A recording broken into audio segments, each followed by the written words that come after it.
Welcome to the Tell Us Ellis podcast. All right, I don't know about everybody else, but I'm ready to dig in deeply to baseball, all things baseball. And again, look, baseball's my first love. It was really my first sport that I absolutely fell in love with. Goes back to the 79 World Series, Orioles Pirates. I remember Game 7 vaguely. I remember the 82 season of the Orioles when they came down to the final day and lost the American League East to the Brewers. And I remember that very vaguely. And my best memory is 1983, the last time they won a World Series. I remember where I was. I remember everything about it and loved every moment of it. Orioles haven't won a World Series since then, but hey, I'm always very hopeful. I think that my hope is that I bring joy to everybody and everybody gets on board a little bit and just starts following a little bit more baseball. So in the upcoming episodes, as I said yesterday in my show, I really want to dig into each of the teams, and I'm going to do 2 teams in each recording and go over it in depth. Where are they? Where have they been? Where are they headed? Dig into the players a little bit, dig into the farm systems, and we'll see where it goes. I think every episode I'm going to learn a little bit something and might change it throughout, but hope to get going and excited for this first go round. And again, I'm going to place all of these teams into a pyramid level, starting with 2 teams at the very top, 4 teams in the second tier, and so on and so forth, 10 teams in the bottom tier. So I'm not going to go over exactly where those teams fall until a special episode at the end when I'll bring it all together. But for now, let's get into it for the first couple of teams. Before I do, as I always ask, my little PR piece of this, if you like this podcast, please subscribe. Subscribe on YouTube, subscribe on Apple Podcasts, Spotify, whatever podcast channel that you watch. Subscribe to the show. As I said in my last podcast, I think a lot of people are subscribing on YouTube, which is great. I think you want to see the video, which is fantastic. So, but subscribe, and then if you like the show, just click like, and that helps me out. It helps gain followers, helps gain attention, and allows me to produce more and more of these videos. By the way, sitting in New York right now on a Sunday, and the snow has started falling, but not very much yet. So I'm afraid I'm going to be snowed in here for a couple of days. So we'll see how that goes. I'll keep everybody updated on my social media channels. Follow me on X. Follow me on Instagram at Tell Us Ellis HQ. And if you have any questions, want to join the show, remarks, whatever, just reach out to me. Send me an email, jamie@tellusellis.com. So today, I'm excited to go through the first 2 teams, the Los Angeles Angels and the Arizona Diamondbacks. So let's get on with it.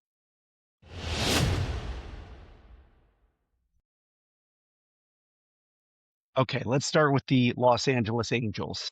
It's been a hard time for the Angels, and it's interesting. It's not for not having very good players. Shohei Ohtani and Mike Trout were on this same team. And for whatever reason, the pieces just haven't been able to come together for this team. Last year, the Angels went 72-90. They finished in 5th place in their division. They were 18 games back. And, honestly, that was better than I would have thought. The roster has some pieces, but it's not solid. There are definitely holes in this roster, and we're going to get into that a little bit. But they finished 72-90. What's interesting, they won 8 in a row through May 23rd of last year, and that took them from 5th place to 3rd place. And it looked like they were making a run. They were just 4 games back of first, but then they lost 5 straight, and from there it was all downhill. And again, 72-90.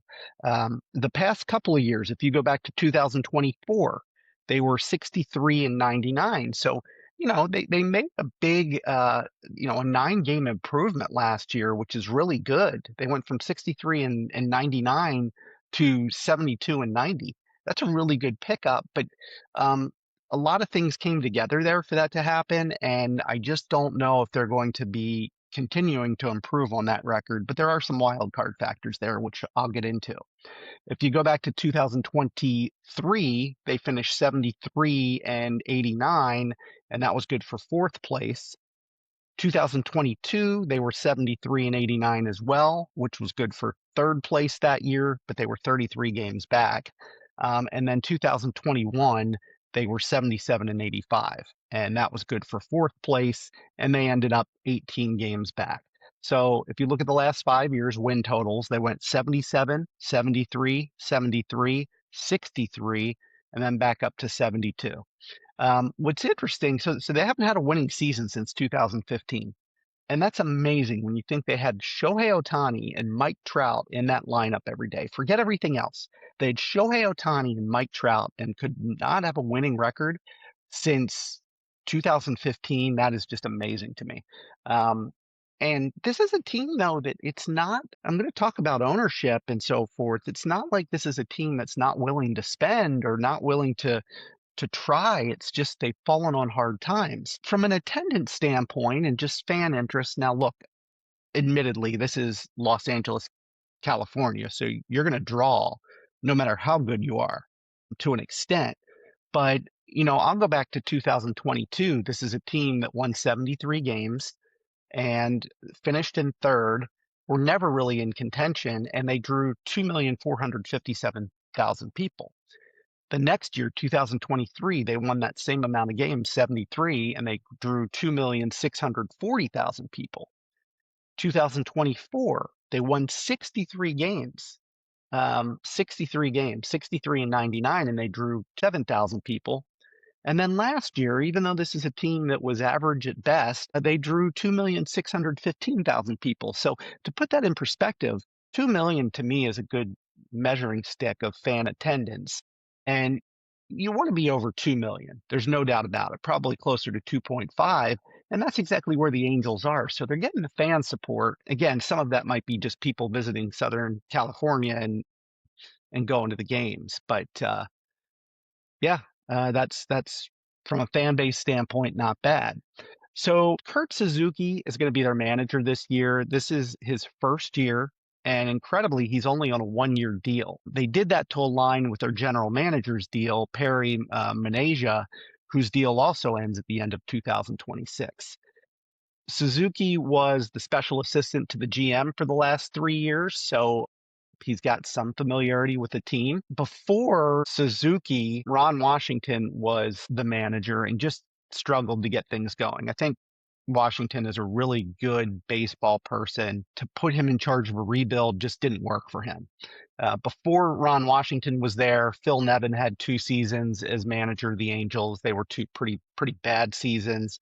And then before that, Mike Scioscia was there and did very well. I mean, during Scioscia's 19 years as manager of the Angels, he had 6 division titles and 1 World Series championship. So they moved on from Scioscia and they haven't been able to find the right guy. Maybe Suzuki is the right guy. We'll see.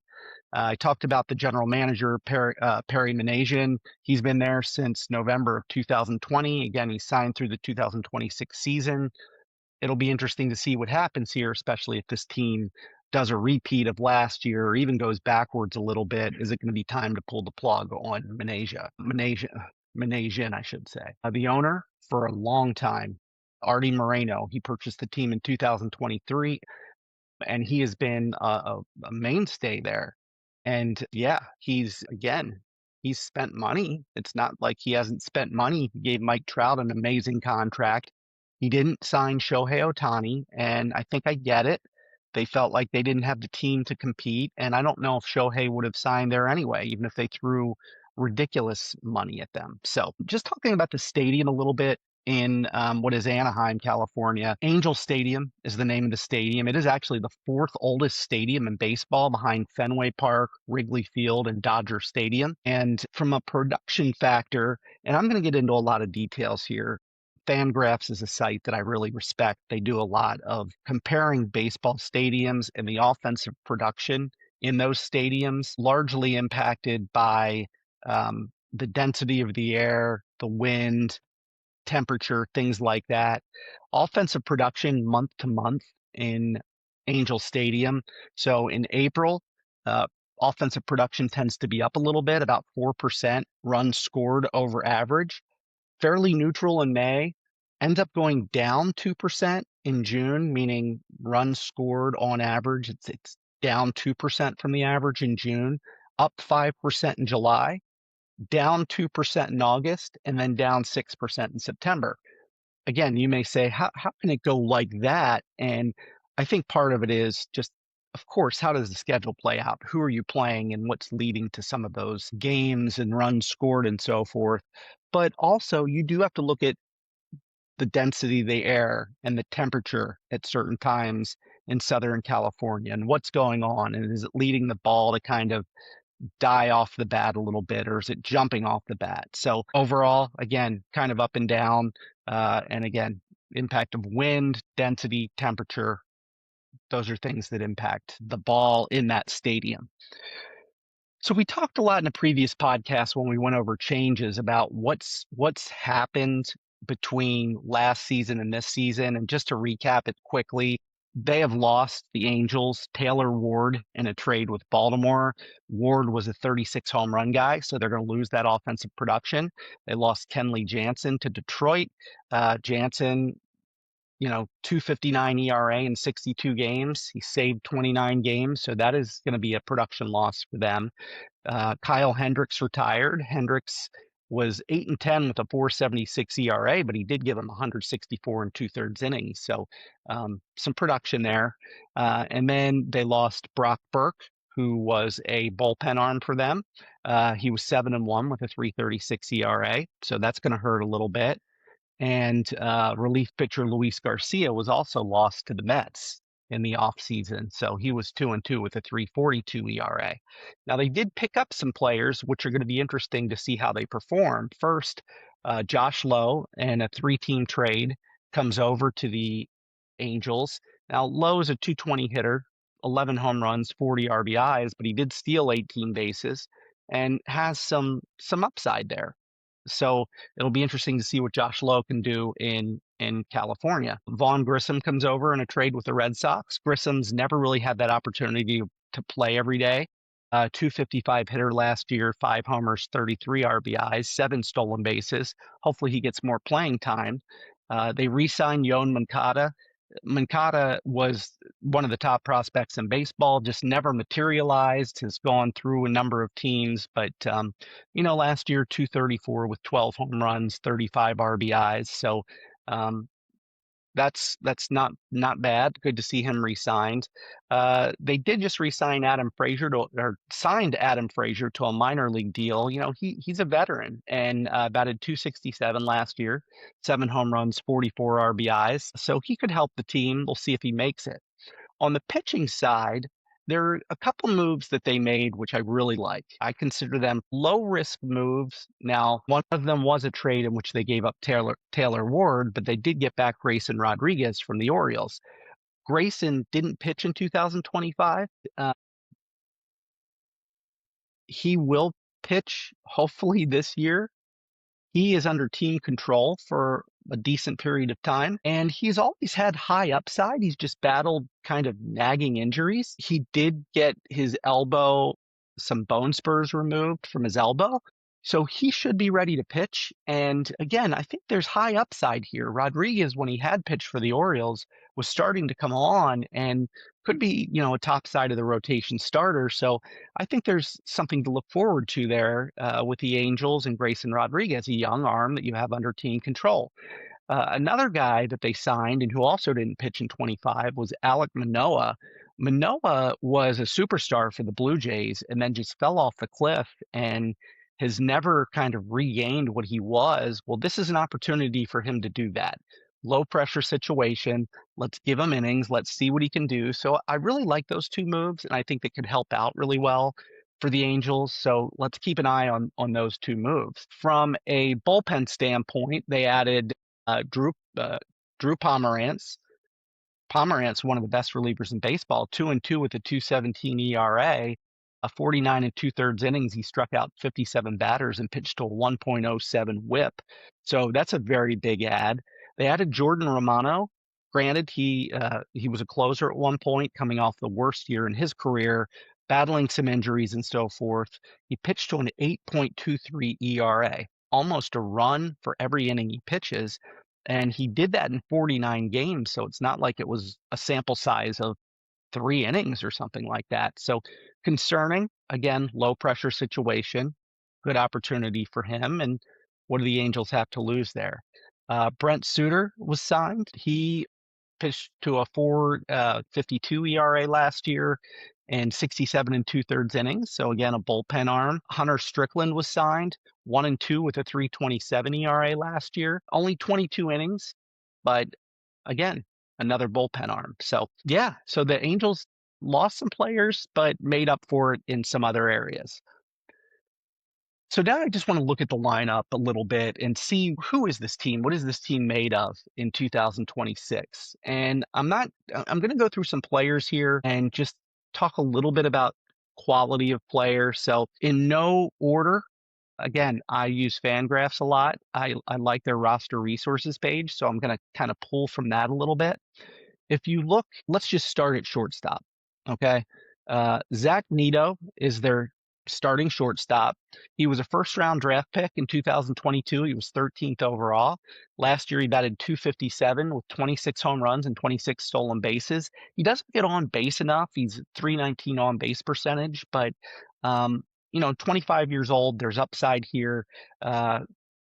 Opportunity for a young guy to play, and let's see what he can do. Can he build on that 2020 season of last year? So I like Zach Neto at shortstop. First baseman is Nolan Shanuel, and he was another first-round draft pick in 2023, 11th overall. He's yet to really come into his own. 264 last year, 12 home runs. He does get on base, 353 on base percentage. I think this is an opportunity again for him to grow. He's 24 years old. Probably threw him out there a couple years ago when he was a little bit too green. But again, what do the Angels have to lose here? So Nolan Shanuel can hit the ball, and I think there's some potential upside with him. Mike Trout wants to play center field. He's probably going to DH more than play the outfield. Mike Trout he's a Hall of Famer, right? But his production has gone down significantly the last couple of years. Now, he did have 556 plate appearances last year, so he did get the at-bats. Only batted 232, still reached base at a 359 clip, which is pretty good. And, approaching an 800 OPS. Trout, 26 home runs, so he can still hit the ball. If the Angels want to make any noise and approach a wild card position, they need Mike Trout to be Mike Trout. They need that 300 hitter. 26 home runs is probably fine, but they need him to lead the way. And he's the veteran. You feel like he's 40 years old, but he's only 34. So he should still have some time with him. Again, hopefully he can produce like the Mike Trout of old. I mentioned Yoan Moncada, him being re-signed. He, again, batted 234, 12 home runs last year. He's going to play third base, likely on a regular basis. So let's see if he can break out. The one thing about Moncada, he did have one good year a couple of years ago. He actually got some MVP votes. Moncada's 30 years old. He's not old by any means. So let's see what he can do. Here's a wild card, and that is Joe Adell. Joe Adell, he's going to play center field for him. And Adell was number one prospect in baseball a couple years ago. And for a while there was top 10. And finally broke out last year, hitting 37 home runs. And I'll be honest, I didn't see 37 home runs coming from him at any point in time. I saw him being maybe a 17 home run guy, 18 home run guy, but 37 home runs, huge year for Adell. Now, he only batted 236 and only got on base at a 293 clip. So it was feast or famine for Adell. Felt like it was home run or nothing. So he needs to change that up a little bit, maybe be a little bit more patient at the plate. But again, can you live with those numbers? You had kind of a duplicate of him in Taylor Ward, high power, low average. He's no longer there. Can you live with that if a guy like Mike Trout gets back to being a 300 hitter? Maybe, maybe. Josh Lowe is going to play right field. Again, Lowe did some great things for Tampa Bay. He's been injured. Can he come out and just hit the ball? And again, a little less pressure. He only batted 220 last year. He hasn't shown the propensity to hit for a high average. And if you see a common theme here, there is some of that with the Angels, which you have to worry about. Are they going to get on base enough? Lowe stole 18 bases, but he's only getting on base at a 283 clip. So, you worry about that a little bit. But can he be that 270 hitter and get on base at a better clip? We'll see. But he's going to man right field. Jorge Soler went from being this very productive home run hitter to falling off last year, only hitting 12 home runs. Now, he did only have 315 plate appearances, but again, power guy, but only batted 215. So feast or famine once again. Soler is now 34 years old. He can hit 20, 25, 30 home runs even. They need him to do that. And again, maybe you can live with a little bit lower average if he can hit the ball out. A guy I've always liked is Logan O'Hoppe. He was a 23rd round draft pick of the Phillies back in 2018 and was traded to the Angels. And he's 26 years old. And this guy has power.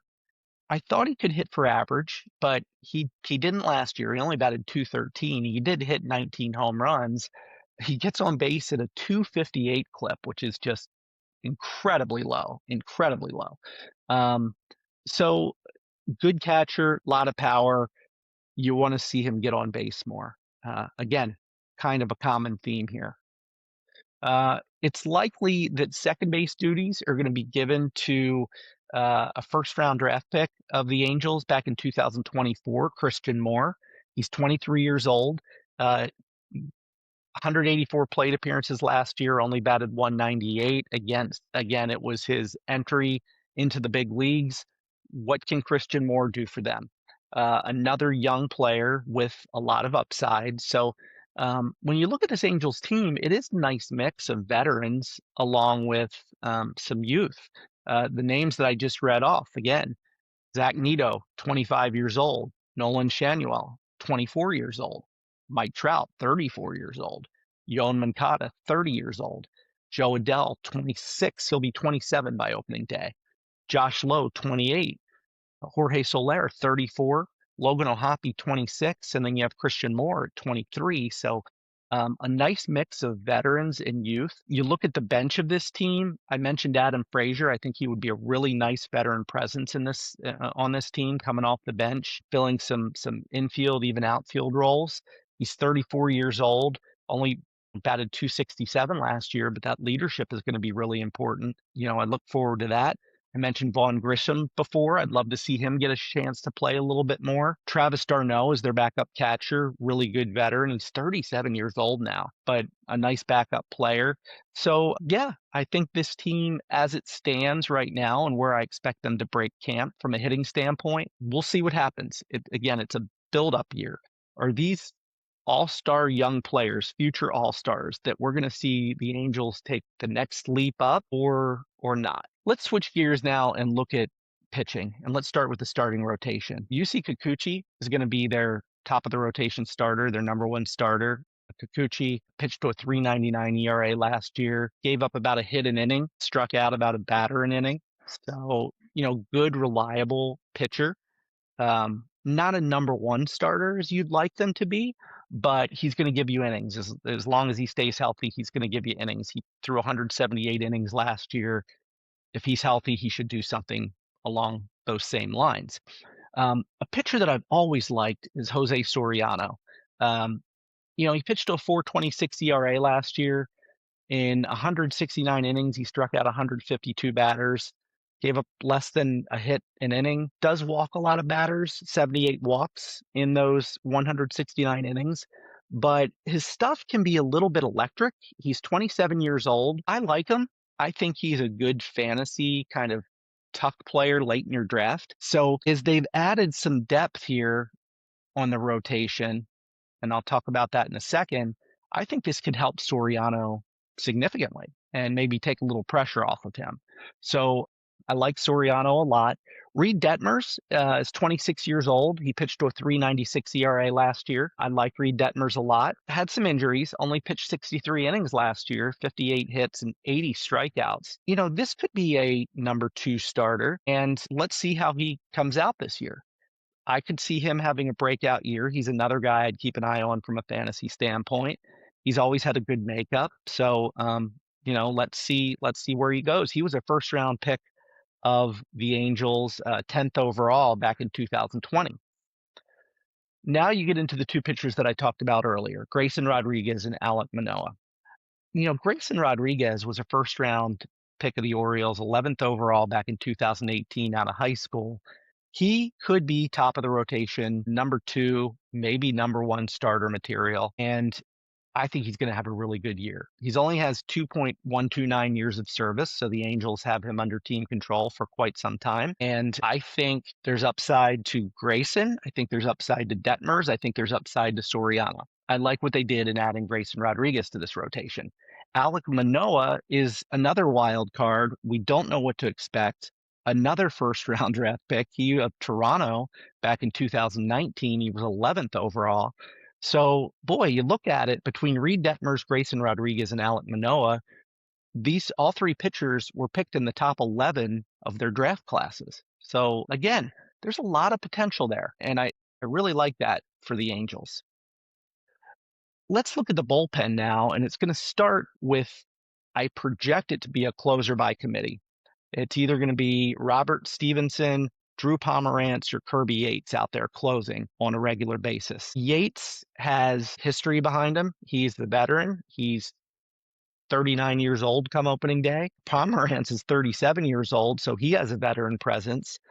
Stevenson is 33 years old, so he has a veteran presence, but he's the youngest guy of the group. When you look at it, Stevenson pitched to a 2.70 ERA. Now, that was only in 10 innings last year, but they like what they see from him, and I think he's going to be given a chance to close. Drew Pomerantz, I read off his numbers earlier, 49 innings, 38 hits, 57 strikeouts. Really hard not to like him in a closer role. And then Kirby Yates, he pitched to a 5.23 ERA last year, but he does have a pedigree there. He's been in closing situations before. I'm not a big fan of closer by committee. I'd rather see them go with one guy. Hopefully a guy like Robert Stevenson can shut the door, and it allows Pomerantz and Yates to go back into a setup role, and that just makes the bullpen that much better. From a middle relief standpoint, we talked about Jordan Romano. Terrible year last year. Let's see if he can recover and get off to a good start. Ryan Zefferjon is a middle reliever for the Angels, 4.74 ERA last year, struck out 73 in 57 innings. So you like that. Only gave up 49 hits in those 57 innings. He is a little wild, though. He walked 35 batters. He's got to cut down on those walks, does Zefferjon. He was a third-round pick back in 2019. So, again, 28 years old, so some youth in that bullpen. Brent Sutter, I said Suter before. It's either Sutter or Suter. He pitched 67 and two-thirds innings out of the pen last year for Cincinnati. 67 and two-thirds innings, 69 hits, 53 strikeouts. Good middle reliever. Jose Fermin is also a decent middle reliever, 4.46 ERA, 34 innings, 25 hits, 39 strikeouts. Again, I can't stress enough, if you can get Stevenson as your closer, you move Pomerantz and Yates more down into that setup person standpoint, then everybody just kind of moves down into their role, and it makes this bullpen a lot better. Chase Silseth is likely to be the long reliever of this group. He pitched to a 1.64 ERA last year, but that was only in 11 innings, struck out 13 batters in those 11 innings. So, again, the more I look at this team and the makeup of this team, I don't think it's that bad. I really don't. And it's funny, as I go through this time and time again, it's like, boy, that team isn't that bad. Going into this, I was like, yeah, this is one of the worst teams in baseball. Are they? Maybe there is some upside here if some of their youth can kind of click. Of course, I say that, and then I come back down to earth and look at last year. This team was 30th in the league in average, 23rd in OPS, largely based on the home run production of Ward and of Joe Adele, but 30th in average, 23rd in OPS. That's not a winning team. You look at their starting pitching last year, 28th in ERA, 29th in WHIP. That's not a winning team. You look at their relief pitchers last year, 28th in ERA, 27th in WHIP. That's not a winning team. They did make some changes to hopefully adjust some of that, but everybody's going to have to step up a little bit. So now I want to pivot and talk about some of their farm hands and their prospects. The Angels from a prospect standpoint, I talked about all those prospects that have now graduated into baseball. That did deplete their farm system a little bit. They right now, according to Baseball America, have the 28th best minor league system, and that's 28th out of 30 teams. So that's not great. Last year they ranked 30th out of 30 teams. I'll go back to 24. They were 28th. 2023 they were 25th. 2022 they were 29th. And 2021 they were 23rd. So you may ask, if they've graduated all these prospects, shouldn't have they had a better prospect class in one of those years? They brought up all these first round picks now. And maybe that does speak to the quality of some of those first round picks. So now I'm kind of going back to, are these guys really that good? Were they really good first round picks? Are they hitting on these? And if they're not, does that speak to the general manager and his ability to bring in the right players? So has not been a good run from a prospect standpoint. So the Angels' top prospect is Tyler Bremner. He is a right-hand pitcher. He ranks number 51 in Baseball America's top 100 prospects. He was selected second overall in the 2025 draft, but he definitely has some tools that make that second overall pick, I think, worth it. He's got great command. He has an unbelievable changeup. It grades out at a 70, and that 70 is on a 20/80 scale. So 70 is really good. He's got a mid-90s fastball, and he could move pretty quickly through the system. And the problem is he's their only top 100 prospect. So nothing against their other prospects. They just don't grade out quite as well as Bremner. So we'll see how he moves this year through the system. Again, I don't expect him to be in Los Angeles in 2026, but definitely worth a watch. Some of their other prospects and someone that could maybe make the team at some point in 2026, Ryan Johnson. He's 23 years old, big 6'6", 212-pound right-hand pitcher. He went to Dallas Baptist and struck out a ton of batters. Has the school record for strikeouts, 151 in a season, which is a record, and then 341 strikeouts in his career. The Angels drafted him in 2024 as a second-round compensatory pick that was part of the Shohei Ohtani free agent departure. He did break camp with the Angels in 2025 and became the 24th player in history to make the jump from the draft to Major League Baseball without spending a day in the minors. But now he's probably going to take some more time and go back to the minors maybe a little bit, work on some things, try to develop him as a starter. He could end up being in a bullpen role. It just depends on whether he can mix in some variance in his pitches. He throws hard, but can he also vary those pitches? His curveball or his changeup only grades out at a 45. So that's on the kind of lower scale of where pitches rank. His fastball grades out at a 55. He's got a pretty good slider. But again, I would expect him to start in the minors and see if he can work on some of those secondary pitches. The Angels' number 3 prospect is George Klassen. He's a right-hand pitcher, 23 years old. Look, he's going to be given a chance to break camp with the Angels. We'll see what he does in spring training. He was actually drafted by the Phillies and traded to the Angels. He's got a very good fastball, 97, 98 miles an hour. It can hit 100 miles an hour.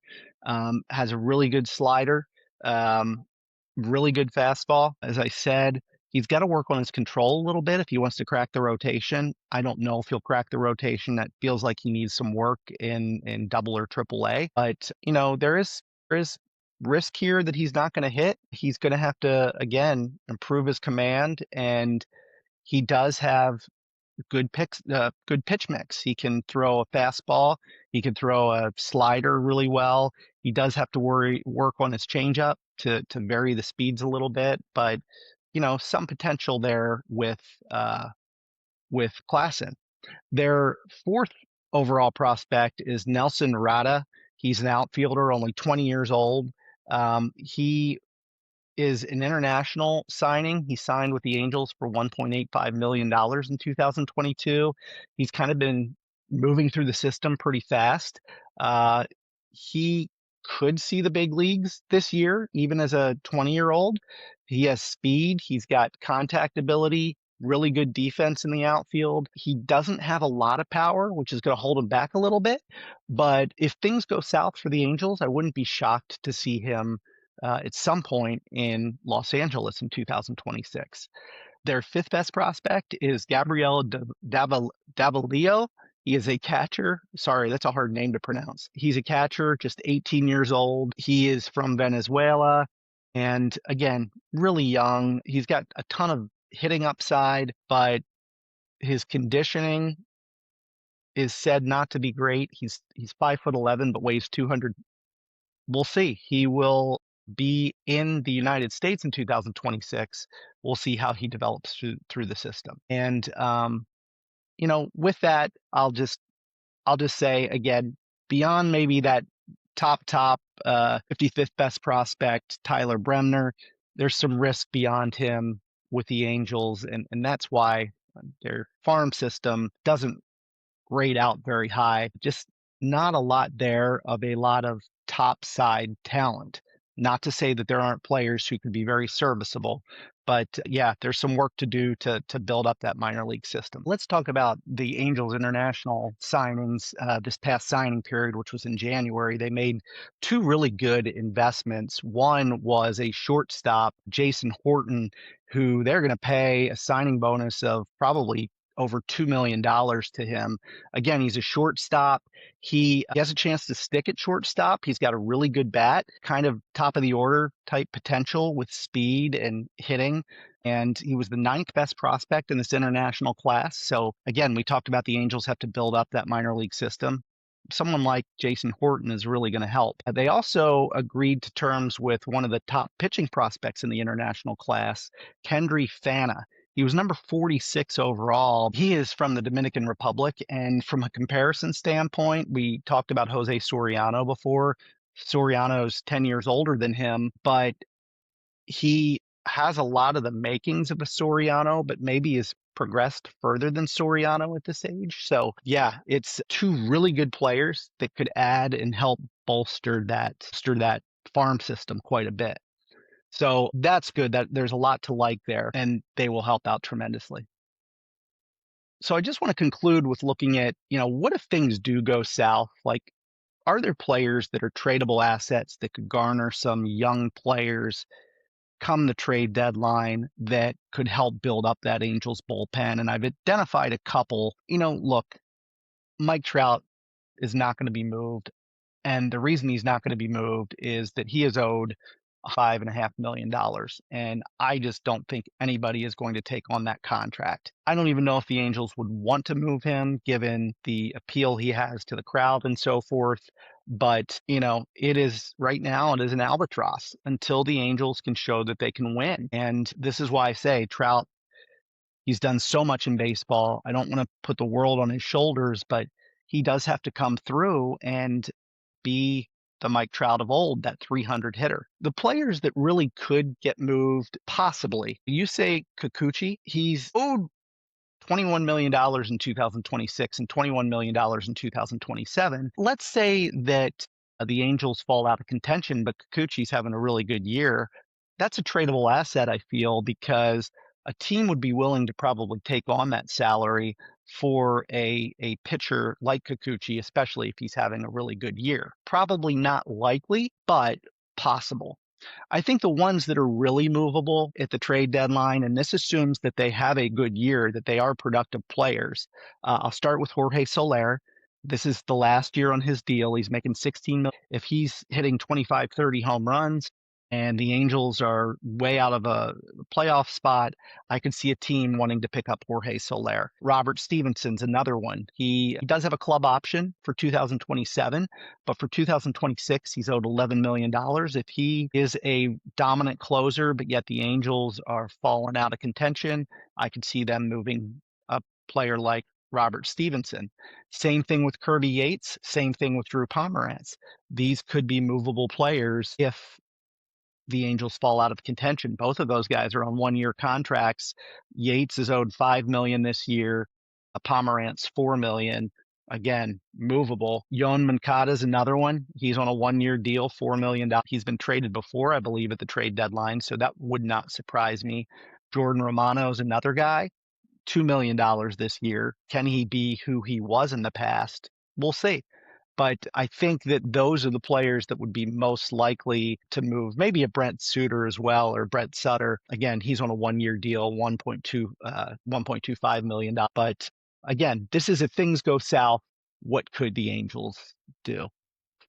So overall, where do I think the Angels are? Even throughout this podcast, as I was preparing for it, I kept going back and forth on this team. But really, I think this is that bottom level, at best, maybe a level up from that in my pyramid. I don't expect this to be a great team, but if things come together, maybe they could surprise us. But that's where we are. And let's move on to the next team.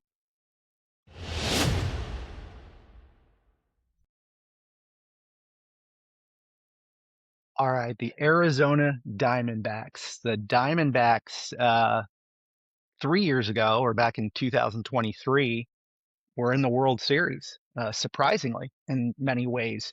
But they were in the World Series and lost to the Rangers, and that was a really exciting time for them.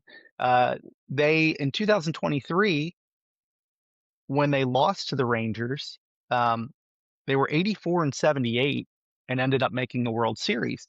They actually had a better record in 2024, improving to 89-73. And then they fell back to fourth place last year, 80-82, below 500.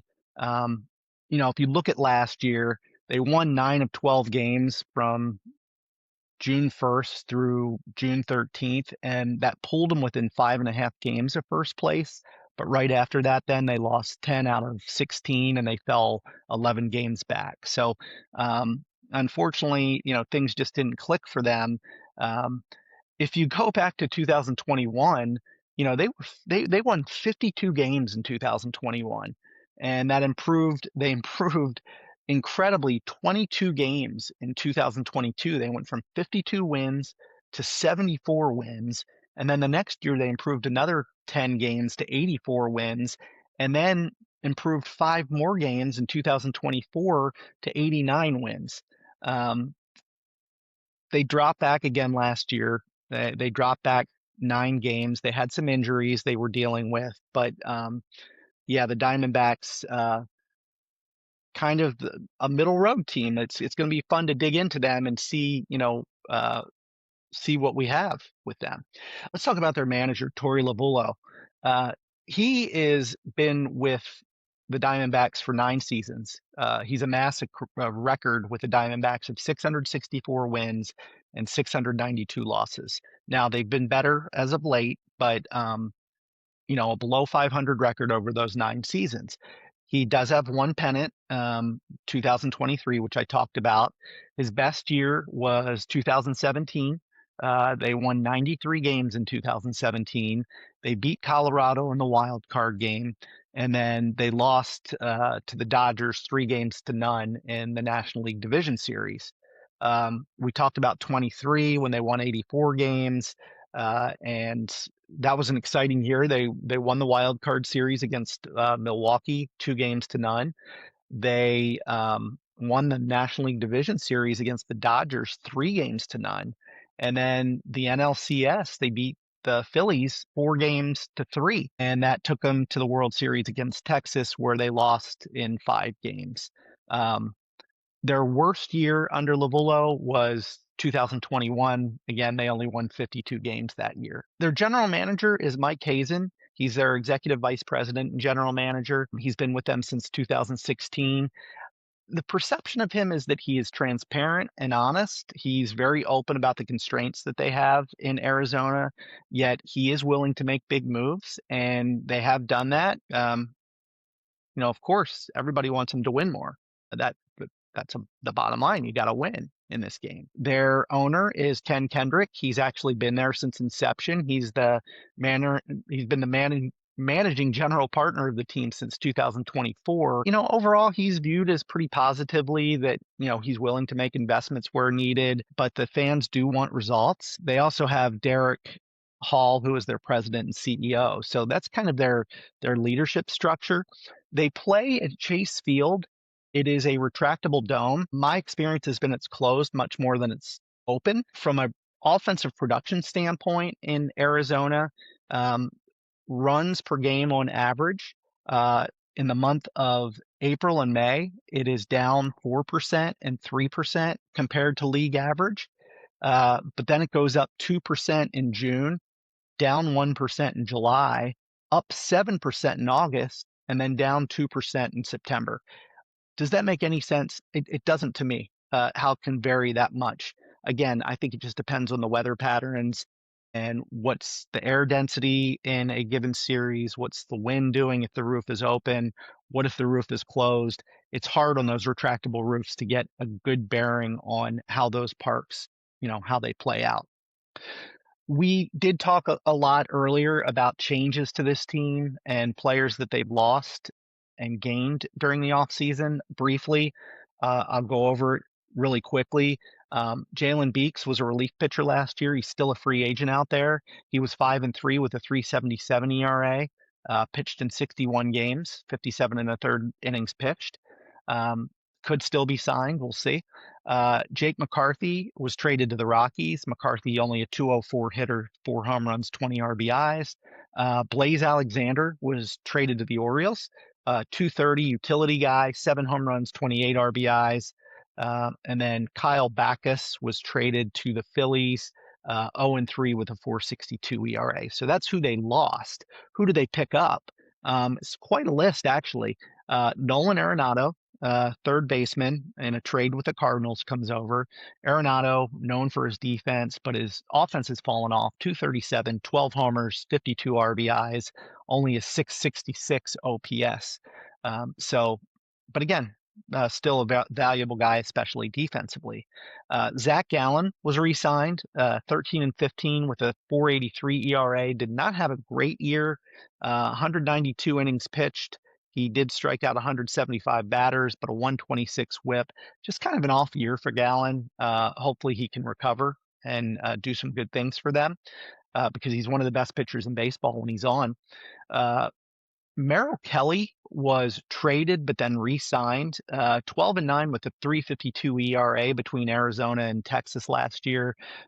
32 games started, 184 innings pitched, 167 strikeouts, and a 111 whip.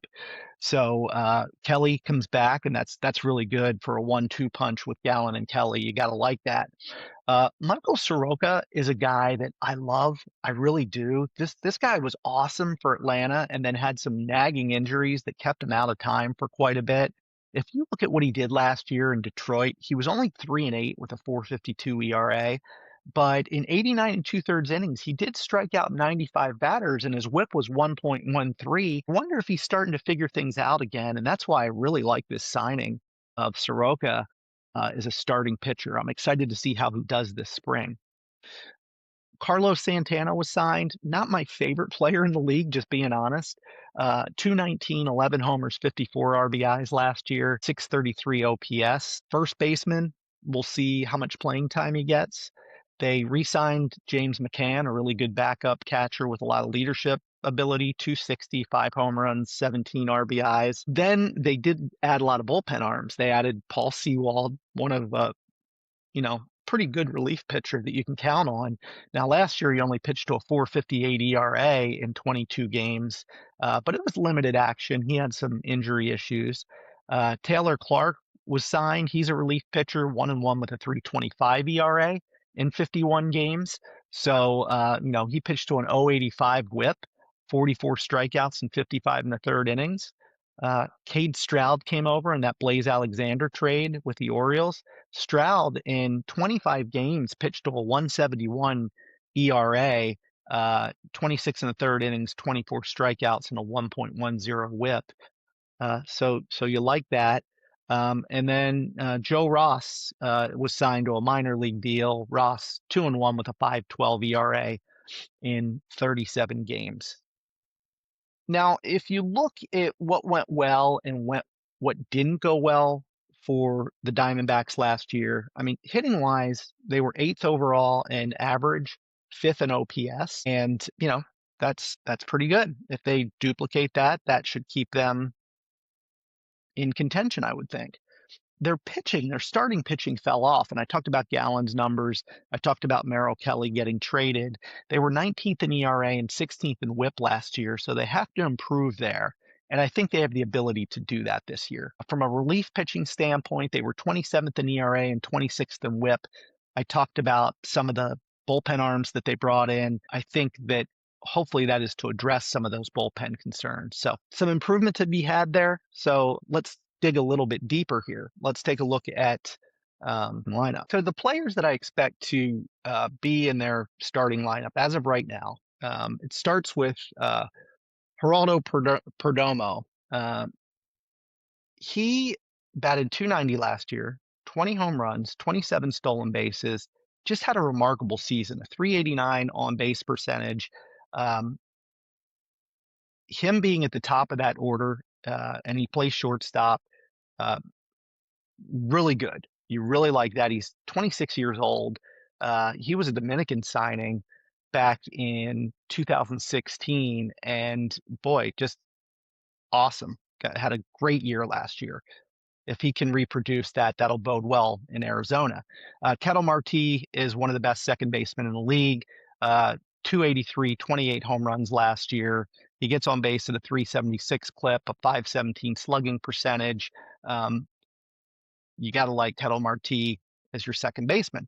Corbin Carroll, right fielder. Carroll, one of the best young players in baseball, 25 years old. He batted .259 last year, 31 homers, 32 stolen bases. He's a 30-30 guy, still young, again, 25 years old. He's going to develop even more, but he was a 16th overall pick back in 2019. A lot to like with Corbin Carroll in right field. Then you've got catcher Gabriel Moreno. Moreno, 285 hitter, 9 home runs, gets on base at a 353 clip. Pretty steady catcher, not bad to having your starting lineup. I like him. Pavin Smith is slated to be the designated hitter. Now, he only had 288 plate appearances last year, 258, 8 home runs. They like Pavin Smith. He's a left-handed hitter. He was 2017's 7th overall pick for Arizona. They're going to give him a shot. I think they're going to give him a shot to play every day and see what he does. So again, 30 years old. Can he make changes at 30 years old? We'll see. We talked about Nolan Arenado. He's going to be at third base. He's going to get at bats. Arenado, only 12 home runs last year, 436 plate appearances. This offense is pretty good. So maybe you don't need Arenado to do that much as long as he can provide great defense at third base. But, he's 34 going on 35 years old. See what he has left in him. Carlos Santana, first base. I already talked about my misgivings about Santana. 219 hitter. I don't love him playing first base. I hope he's not there every day at first base, but we'll see. We'll see. Alec Thomas is probably going to deploy himself in center field. Only a 249 hitter, only gets on base at a 289 clip. He's still 25 years old. He will be 26 soon. He was a second round draft pick.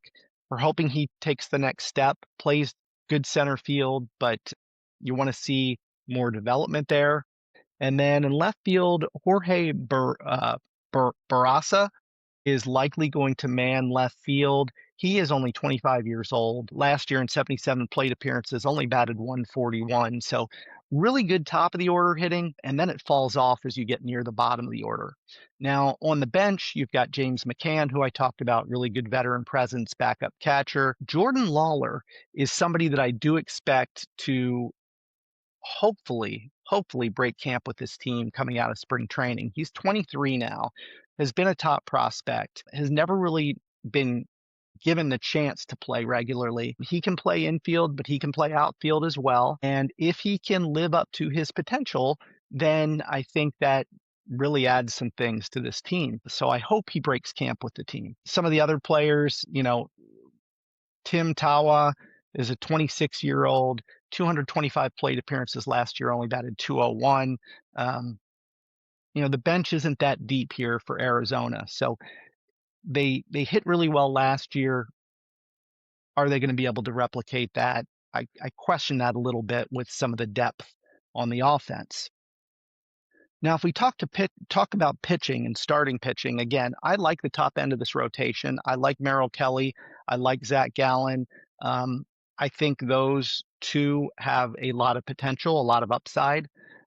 Ryan Nelson came out last year and 28 years old, pitched really, really well. He was a second-round draft pick back in 2019.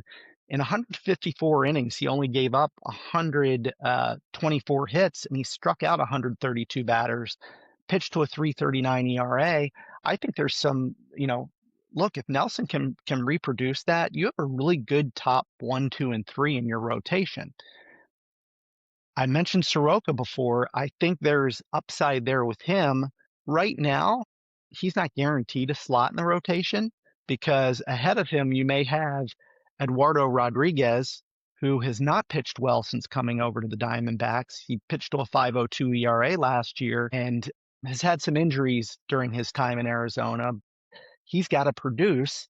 If he doesn't, then I hope Soroka gets a chance. The other one is Brandon Pfaadt. He was a guy I remember a couple years ago from a fantasy standpoint, a lot of people liked. He's just never put it all together. 5.25 ERA last year, 176 innings, 198 hits, 147 strikeouts. So really good top end of the rotation with those top three. Falls off a little bit. Again, I'd love to see Soroka get to that fourth spot and then give the fifth spot to Rodriguez or Pfaadt. That could be a really good starting rotation. Now, when you talk about the bullpen, I think they're going to give either Kevin Ginkel or Paul Stewald a chance to close. It could be by committee there, but one of them is probably going to get the closing nod. Neither of them had a great year last year. Ginkel in 25 2/3 innings pitched to a 7.36 ERA. Sewald, again, only 19 2/3 innings, pitched to a 4.58 ERA. So don't love your options at closer there. From a setup standpoint, you've got Ryan Thompson and Cade Stroud. I mentioned Cade came over from Baltimore where he pitched to a 1.71 ERA. He's 28 years old, never really materialized in Major League Baseball until last year. Can he replicate those numbers? It would really be helpful if they could. Ryan Thompson pitched to a 3.92 ERA last year, and they're going to need him to do even more than that in a setup role for this bullpen to be effective. From a middle reliever standpoint, you've got Dre Jameson and Brandon Garcia. Neither of them pitched significantly last year, so they're going to be thrown into this. And again, you worry about this depth in this bullpen. I'll end up with Taylor Clark as their long reliever. Clark pitched to a 3.25 ERA, really good year, 55 1/3 innings, 38 hits, 44 strikeouts. So I like the long reliever. Beyond that, I think this is a bullpen that's really going to struggle. They're going to have to figure out some things. Now, the Diamondbacks do have some injuries, and it's unfortunate, and it's unlikely these folks will be back this year. Justin Martinez is a relief pitcher, good relief pitcher, had Tommy John surgery last June. Same thing with AJ Puck. Tommy John surgery. Now he went with the internal brace. Maybe he could return sometime this year ahead of Justin Martinez. But both of them, these are two good pitchers that, again, provide depth to the bullpen, and it hurts when you're missing them. So, it's unfortunate, but the Tommy John surgery just keeps rearing its ugly head. Corbin Burns obviously had Tommy John surgery. He is unlikely to be back this year. Blake Walston had Tommy John surgery. He was a first-round pick in 19. He had his surgery in March of last year, so maybe he gets some time near the end of this year, middle to end of this year. They are, unfortunately, on the injury side, they've been bitten, and it's not been great for them. All right, let's turn to the farm system rankings. And like the Angels, the Diamondbacks are on the back end of farm system rankings. They rank 25th in baseball. They have doubled down on drafting solid hitters in recent drafts, and that should lead to some good hitting big leaguers. But how many impactful big leaguers are there down on the farm? If you look, and I mentioned some of the players, the Corbin Carrolls of the world and the Geraldo Perdomos of the world, they were the second best farm system in 2024. Then they moved to 22 as some of those players graduated in 2025, and now they're 25th. So again, they've fallen back, and we've got to look here at who are the players that could be impactful from a farm system standpoint this year and in the near future. All right, so let's dig a little bit deeper into some of their top prospects. It starts with their number one prospect, Ryan Waldschmidt. He's an outfielder, 23 years old. There is talk that he could break camp with the Diamondbacks. Now, I don't know if he will, but when I talked about their lineup and some of those players kind of at the bottom of that lineup, think Alec Thomas, is this a guy that could make an impact in 2026? Also, Lourdes Gurriel, I didn't even speak about, but he's out with a knee injury. He's expected to miss the first half of the year, so that could open up a spot for Waldschmidt. And let's see if he makes the opening day roster. This spring is going to be really important for him, but I do think that he'll make the big leagues at some point this year. He's got nothing that is overly special about him, but he is really just good overall across the board. He's a good hitter. He's got good power. He's got a good arm, and he fields good. So just across the board, he's a good player. Probably fits in the top half of the lineup somewhere, but we'll see. He's at that age where he's 23. He could fit in really well. So we'll see what happens with him. Their number two prospect is Kason Cunningham, a shortstop. Now he's only 19 years old.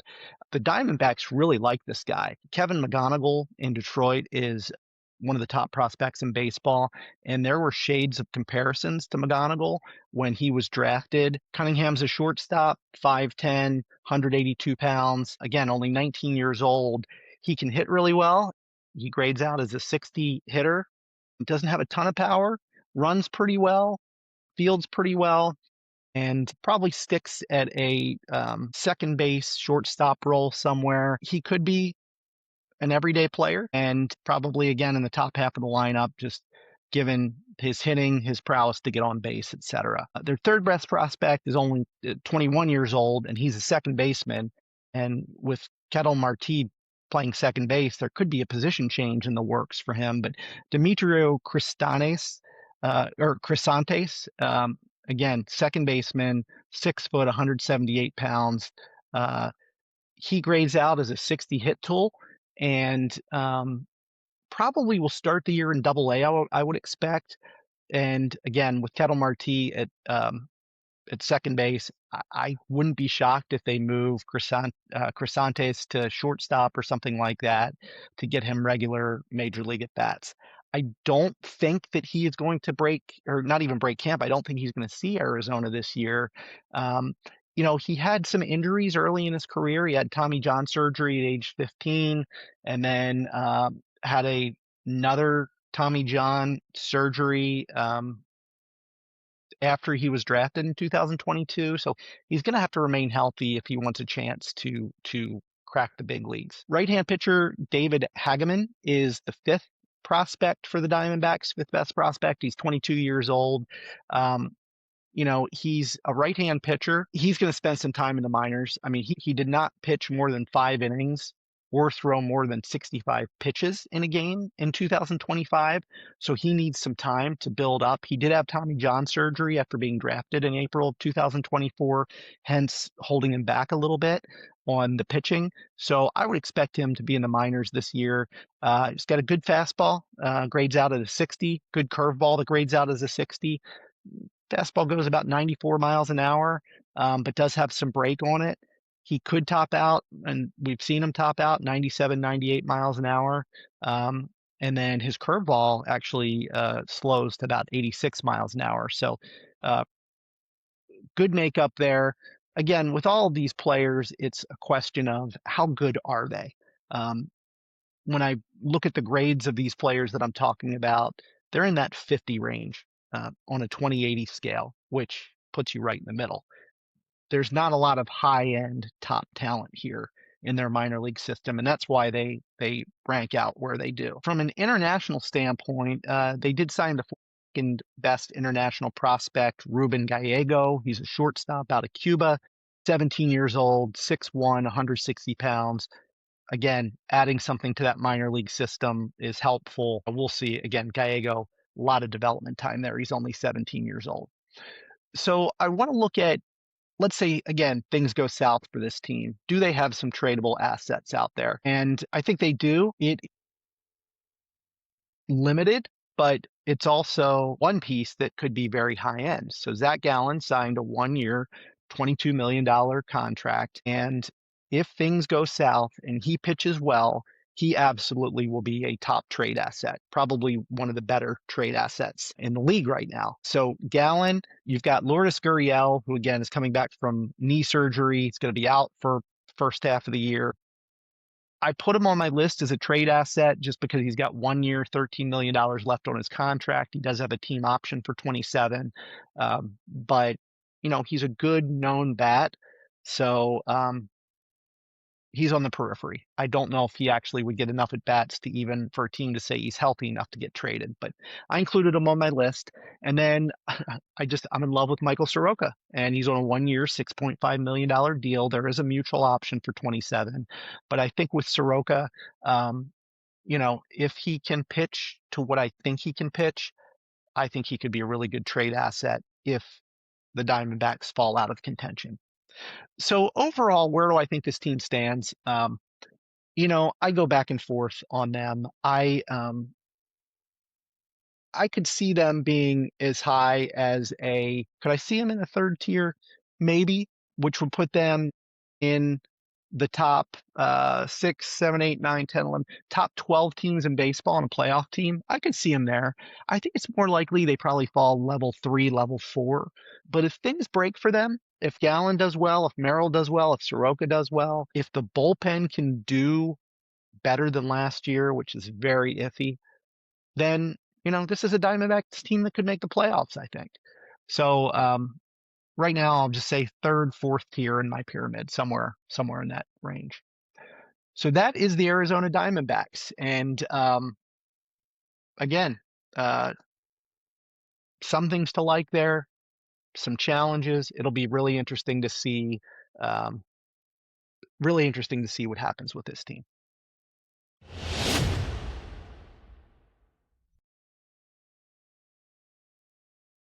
All right, so that's a wrap on the Los Angeles Angels and Arizona Diamondbacks, going in depth with both of those teams. Definitely not a top 1 or 2 tier teams there, but hopefully added value here, especially if you're going into a fantasy draft. Maybe there's some things you could pick up there and hopefully give you some insight into those two teams. So more teams coming, more analysis coming. But for now, that's the Diamondbacks and Angels. Again, if you enjoy this podcast, make sure you subscribe on YouTube at Ellis Media and on Apple Podcasts, Spotify. Make sure you click the subscribe button. If you like it, give it a thumbs up. Follow me on my social media channels at Ellis HQ. And if you have any questions, want to join the podcast, want to argue about something, I'm all for it. Just email me, Jamie at tellusellis.com. Thanks for being part of the show today. Take care.